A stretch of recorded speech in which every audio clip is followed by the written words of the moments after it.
Cinema നടൻ വിജയകുമാർ അദ്ദേഹം മമ്മൂട്ടിയെക്കുറിച്ച് ഇപ്പോൾ ഒന്ന് രണ്ട് പ്രസ്താവന കാര്യങ്ങൾ ഇറക്കിയിട്ടുണ്ട്.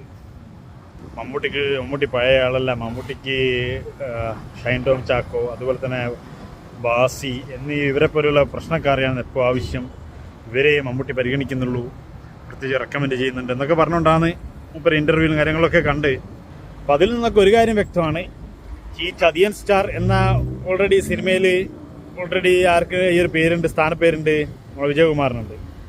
അത് ഇതേ വിജയകുമാറിൻ്റെ ജീവിതത്തിലും ഒരു ചതിയൻ സ്റ്റാർ തന്നെയാണ്. പലരെയും സിനിമേൻ്റെ പേരിലും അതേപോലെ തന്നെ റിയൽ എസ്റ്റേറ്റും കാര്യങ്ങളൊക്കെ ആയിട്ട് ഒരുപാട് പേരെ പറ്റിച്ചായിട്ട് നമുക്ക് തന്നെ അറിയാം.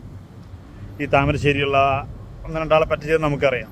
അപ്പോൾ ഒരുപാട് അപവാദങ്ങൾ മൂപ്പരെ പറ്റി ഓൾറെഡി വന്നുകൊണ്ടേയിരിക്കുന്നുണ്ട്. ഇങ്ങനത്തെ ആള് ഇതിനെപ്പറ്റിയൊക്കെ മമ്മൂട്ടിയെ പറ്റി പ്രത്യേകിച്ച് പറയാം, എന്ത് അവകാശം ഇയാൾക്കുള്ളത്? അല്ല, ഇയാൾ ആരുവാ? എനിക്കൊന്നും മനസ്സിലാകുന്നില്ല. നമ്മളെപ്പോലെ തന്നെ ഒരു സാധാരണക്കാരൻ, ആ ലെവലിൽ നിങ്ങളെയൊക്കെ